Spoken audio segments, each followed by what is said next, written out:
Here is Spirit Airlines iOS app. So to install it on iPhone, just tap Get, and then you can just install it. Just depend on your iPhone model.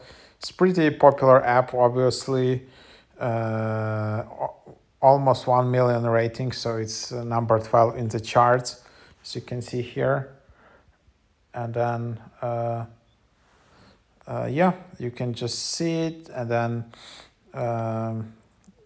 this app was just newly redesigned, and it has provide more dynamic, relevant experience where you can stay informed and use more self-serve capabilities. It's only the beginning, more to come. Ready for more? With the Spirit Airlines app, easily manage all your trips in one place, book your next getaway, check in for your flight, get your boarding pass, and receive flight status updates when you actually need them. So yeah, so that's basically where you can, check in, manage your trips, and all of that. So just open up the app, and then, yeah, you can proceed.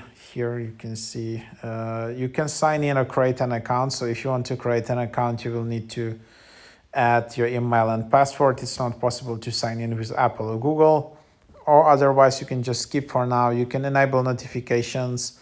I would really recommend doing that, and enable location services.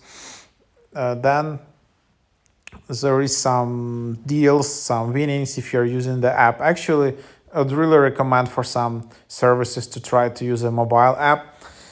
Either it's flights or hotels or some restaurants, because sometimes when they develop their own app, they are pushing a lot of deals and discounts in the app. And if you buy or purchasing via the app, you can get some nice perks which are not available if you just going to the agent or going to the physical shop. And yeah, so here, for example, you can win some 50,000 bonus points and $100 flight voucher.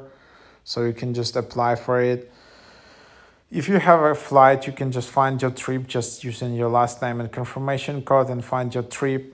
Or you can just easily book from here, run trip or one way. Then you can just see flight status, either it's delayed or not, and then you can just see your account. Yeah, so that's basically an idea.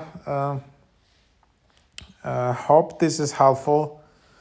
And then, yeah, you can just sign in if you have an account, and that's basically how you can proceed.